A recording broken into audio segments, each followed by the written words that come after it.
the news of the day is that Rochester officers are not going to be charged in the death of Daniel Prude. So you may remember the Daniel Prude case. It was another one of these cases where the tape looks really unpleasant, but the reality is that the officers are almost certainly not responsible for the death of Daniel Prude. It created riots during the Black Lives Matter situation during the summer, in Rochester particularly. This came out kind of late in the summer because originally the Daniel Prude died in March, but then the tape didn't come out until a couple of months later. It became just another one of the names that is listed in the litany of people who are supposedly murdered by the police. Many of those names don't belong on that list. Right? Jacob Blake was put on that list. He's not dead, but he was put on the list. He was responsible for the riots in Kenosha. It turned out that he had a knife in his hand when he was refusing to obey the orders of officers. It turns out not all of these cases are exactly the same. And Daniel Prude falls into the category of a case where it is absolutely unclear that the officers killed him. In fact, the evidence tends to show the opposite. According to the New York Times, on a snowy night last March, Daniel Prude sprinted shirtless out of his brother's home in Rochester, New York, seemingly in the grip of a psychotic episode. Distraught, his brother called police for help. Instead, the officers handcuffed Mr. Prude, placed a mesh hood over his head, and pressed him into the pavement until he lost consciousness.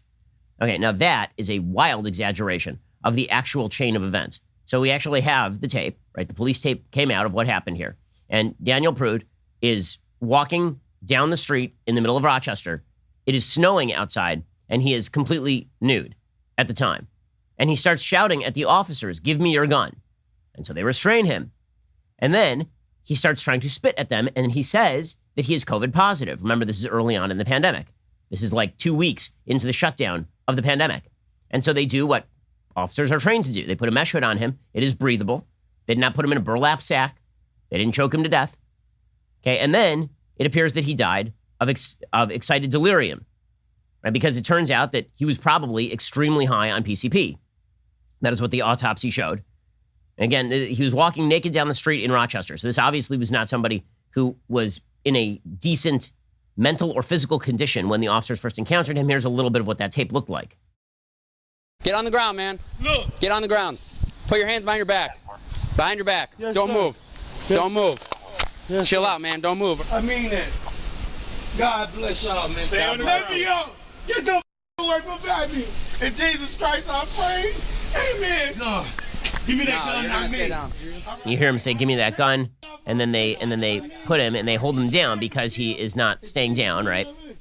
That mesh hood is breathable. And then at a certain point, he says that he can't breathe, which is true because he can't breathe. He's suffering from excited delirium. The autopsy said that he was experiencing excited delirium, which is a condition that often follows heavy drug use. Similar autopsy report was made about, for example, George Floyd in Minneapolis. The autopsy tends to show that he did not die as a direct result of the officer's pressure in that particular case, that he was high on fentanyl at the time. Something similar happened here with Daniel Prude, according to the best available scientific reports. According to the New York Times, Miss James, Letitia James, who is the Attorney General of the state of New York, she said she was extremely disappointed with the grand jury, which is always a good move. It's always a good move when you have officers of the law saying they are disappointed with the workings of the law. In any case, on Tuesday, the New York Attorney General Letitia James announced none of the officers who arrested Prude would face charges in connection with his death. A grand jury convened by James to investigate the case declined to charge any of the 7 officers on the scene that night with the crime. Ms. James said the criminal justice system has demonstrated an unwillingness to hold law enforcement officers accountable in the unjustified killing of African Americans. What binds these cases is the tragic loss of life in circumstances in which the death could have been avoided. If she has a way that people can escape dying from excited delirium, I would love to hear it. Seriously. In an unusual move, a Monroe County Court judge, Karen Bailey Turner, on Tuesday evening granted the Attorney General's request to release minutes related to the grand jury's investigation, records that are generally protected under seal. Ms. James said the public deserves to know what transpires behind closed doors, which of course defeats the purpose of a blind jury system. The date to make the documents public has not been set. The federal DOJ says they might open a civil rights investigation into the officers. They've tried this before under Barack Obama. Usually it fails. You'll remember that it was Eric Holder's DOJ that refused to indict George Zimmerman in the death of Trayvon Martin, for example. On Tuesday evening, a crowd of about 150 people marched through the city denouncing the grand jury decision and the system that made it possible. The system that made it possible. You mean like trial by jury and grand jury process and due process of law, that system? According to the New York Times, after body camera video of Mr. Prude's death became public in the fall, his name now joined a now familiar list of black people killed during interactions with police, including George Floyd, whose death in Minneapolis led to months of demonstrations nationwide. Particularly unsettling in the case of Mr. Prude were images of him in a hood reminiscent of the ones used in lynching of black people. That is not what happened. These police officers did not arrive on scene and decide, you know what, let's lynch this guy. He started spitting at them, yelling at them that he was COVID positive at that point. Again, we were 2 weeks into the pandemic at this point, so they put a spit hood on him, which is a mesh hood that you can breathe through. The Rochester Police Locust Club, which is the union that represents the city's 700 law enforcement officers, declined to comment on the grand jury's decision. Naturally, Letitia James suggested that there had to be sweeping reforms in how the police interact with and are trained to deal with people in emotional distress.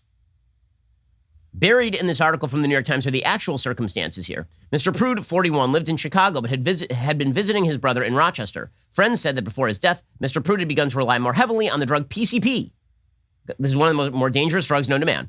Known as angel dust, it can cause erratic behavior. He began to use drugs, they said, to cope with the 2018 death by suicide of his nephew with whom he had lived. The day before the episode, his brother, Joe, had him hospitalized at Strong Memorial Hospital for a psychiatric evaluation, but he was sent home hours later. So if you're going to put blame anywhere, it ought to be with the psychiatric hospital that released this guy. Because by the next night, he was out on the street wandering around naked in the snow and shouting at police officers that he wanted their gun and that he had COVID while trying to spit at them. Just hours after returning from the hospital on March 23rd, Mr. Prude suddenly burst from his brother's home and ran into the night. Fearful for his safety, his brother called 911. And people obviously fear the police so much that they call 911 when they have a problem. Worried Prude might inadvertently harm himself or run across nearby train tracks. Police who answered the call found Prude naked and reported he had told at least one passerby he had COVID. When they apprehended him, he began spitting, and the officers responded by pulling the mesh hood over his head. When he tried to rise, the officers forced Mr. Prude face down on the ground. One of them pushed his head to the pavement. Police body camera footage showed. The police held Prude down for 2 minutes. He had to be resuscitated. He died at the hospital a week later. Okay, now again, the reality of the autopsy is that he likely died of his drug intake and excited delirium, which is a condition that often follows heavy drug use. One of the symptoms of excited delirium is that you feel overheated, which might be one of the reasons why he shed all of his clothes in the middle of the night in Rochester when it was freezing outside and snowing. A deputy police chief in Rochester wrote in a June 4th email to his supervisor saying, "We certainly do not want people to misinterpret the officer's actions and conflate this incident with any recent killings of unarmed black men by law enforcement nationally. That would simply be a false narrative and could create animosity and potentially violent blowback in the community as a result." The New York Times interpreted that letter as an attempted cover-up, as opposed to the police saying, you guys are going to misinterpret the tape, and then everybody going and misinterpreting the tape. Late last year, the city's Office of Public Integrity apparently concluded no wrongdoing had been committed by any city employee. Ms. James suggested Daniel Prude was in the throes of a mental health crisis. What he needed was compassion, care, and help from trained professionals. Tragically, he received none of those things. He literally was at the hospital the day before and they discharged him. So people are using this as yet another example of black men being brutally mistreated by the police. This is a bad example. You can find examples of black men being brutally mistreated by police. You can find examples of white men being brutally mistreated by the police. Those situations do happen. This happens to be a particularly poor example, but it leads all the news because the news people do not care. Your journalistic experts do not care about the particular circumstances of every individual case. They don't care about due process. They don't care about what the actual evidence shows. They don't care about autopsy reports. They have a narrative, and the narrative must be promoted. The impact of the coverage of the media in cases like Daniel Prude's, the suggestion that this is a grave miscarriage of justice by Letitia James, this has an impact on how people think about racism in the United States. So there's a poll done by Skeptic Magazine, and they surveyed people of various political persuasions on a simple question. How many black men in America, unarmed, were killed by police in 2019? Right? That is a simple, objective question. How many people, how many black men who are unarmed were killed by the police in 2019? Now, the actual statistic, so you know, ranges based on the Washington Post. There are other reports that suggest higher. At a maximum, it is 27. At a maximum, it is 27. And you would know that if you listen to shows like this one, because we actually focus in on the data. We actually talk about the fact that in a country with 40 million black Americans are not a genocidal existential risk from law enforcement. It's just a lie. It is not true. But folks on the left like to promulgate that narrative. In fact, that narrative is so unbelievably popular that you had literally 10 to 25 million people in the streets repeating the lie that America's police are systemically racist over the summer. And you had some of those people going and burning down the local neighborhood. So here is how Americans how many Americans believe black men were killed by the police, unarmed, in 2019. And there's a serious differential in terms of political persuasion here. So if you are very conservative, you know not very many black men are killed unarmed by the police. In fact, 46% of very conservative people knew that the answer is about 10. Another 34% of very conservative Americans said that the answer was about 100. Okay, so that's at least somewhat close, right? I mean, at least that's ballpark. A grand total of approximately 20% of very conservative people overall thought that over 1,000 black men were killed unarmed in 2019 by the cops. Now, let's look at the very liberal crowd.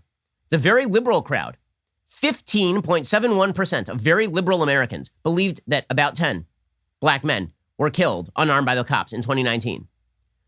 Fully, I'm not joking, fully 31% thought that about 1,000 unarmed black men were killed by the cops in 2019. Another 14.29% thought that about 10,000 unarmed black men were killed by the police in 2019.